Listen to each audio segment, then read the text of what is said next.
New express news 24 ताजी बातमी ताजी चर्चा सर्व घडामोडींचा अचूक वेध घेणारं न्यूज चॅनल। लोकशाहीत निवडणूक म्हणजे लोकउत्सव असतो।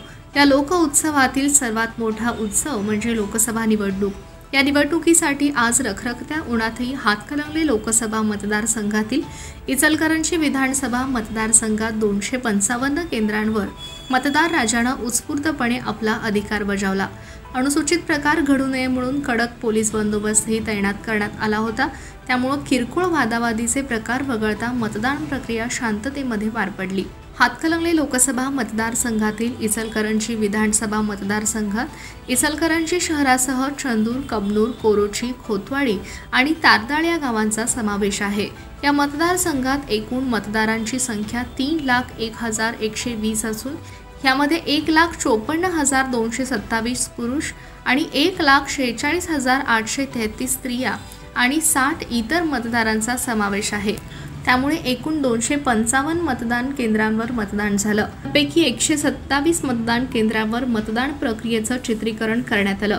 उन्हाची तीव्रता वाढत असल्यानं प्रशासनानं लवकरच मतदानासाठी बाहेर पडण्याचं आवाहन केलं होतं। त्याला चांगलाच प्रतिसाद मिळाला। मतदान केंद्रावर सकाळी गर्दी दिसत होती।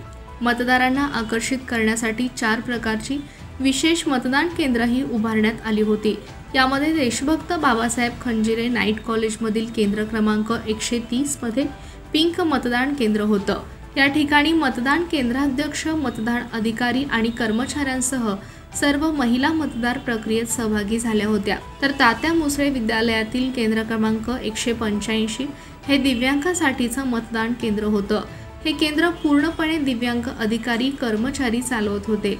युवकांना मतदानाविषयी सखोल माहिती होण्यासाठी महात्मा गांधी कन्या विद्या मंदिरातील केंद्र क्रमांक 238 हे युवकांसाठीचं केंद्र होतं। बालाजी विद्यालय ज्युनियर कॉलेजमधील केंद्र क्रमांक 145 आणि व्यंकटराव हायस्कूल केंद्र क्रमांक 212 ही सर्व सोयीनियुक्त मॉडेल मतदान केंद्र होती। मतदारसंघात दुपारी 1 वाजेपर्यंत 1,01,692 मतदारांनी मतदानाचा अधिकार बजावला। त्यानंतर उन्हाचा तडाखा वाढत गेल्यानं मतदान केंद्रांवर शुकशुकाट दिसत होता। दरम्यान आमदार प्रकाश आवाडे, माजी नगराध्यक्षा किशोरी आवाडे, माजी आमदार सुरेश हळवणकर, वस्त्रोद्योग महामंडळाचे अध्यक्ष अशोक स्वामी यांनी कुटुंबासह जाऊन मतदानाचा हक्क बजावला। सायंकाळी 5 वाजता अनेक मतदान केंद्रांवर मतदारांच्या लांबच लांब रांगा होत्या। सायंकाळी राजीव गांधी सांस्कृतिक भवनमध्ये मतदान यंत्र जमा करण्यास प्रारंभ झाला। रात्री उशिरापर्यंत ही यंत्र जमा करण्याचं काम सुरू होतं।